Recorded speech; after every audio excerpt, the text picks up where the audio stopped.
inatkarlıq bir bacarıqdır. Amma bir dəyər var ki, insanın o daxilində olan bir emosiyadır, yəni hansı bir hissi ki, onu hər zaman deyərə var. Və həmin o dəyər nə idi və bugün artıq müəyyən bir şirkət təsisi olaraq, müəyyən bir komandaları idarə edən şəxs olaraq o dəyər necə dəyişir illər ərzində? Onu öyrənmək istəyərəm.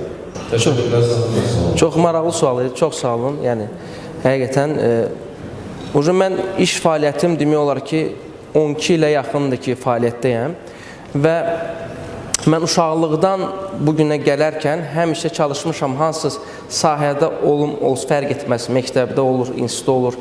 Həmişə çalışmışam lider olun, həm idmanda, söhbət boksdan düşmüşkən, yəni hər yerdə çalışmışam lider və istər-istəməz o liderlıq içində olan o duyğuda harada olursansa ol, o insanı istər-istəməz daha da bərk edir.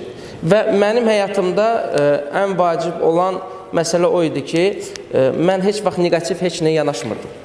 Mənim yanımda insanlar var idi, həmişə danışırdı ki, mənim atam, nə bilim, imkansızdır, o günah ondadır. Yəni, barmaq formatı var da, həmişə insan çalışır ki, hər bir yerdə nəsə alınmayanda, barmaqla kimisə göstərsin ki, filan kəsdə günahdır, müdürün pisdir, papam pis olub. Yəni ki, həmişə kimisə axtarır, məşqçim pis məşqçi idi. Ancaq fikirləşmir ki, barmaqla kimisə göstərəndə qabaqda 3 barmaq hansı ki, özünə göstərir.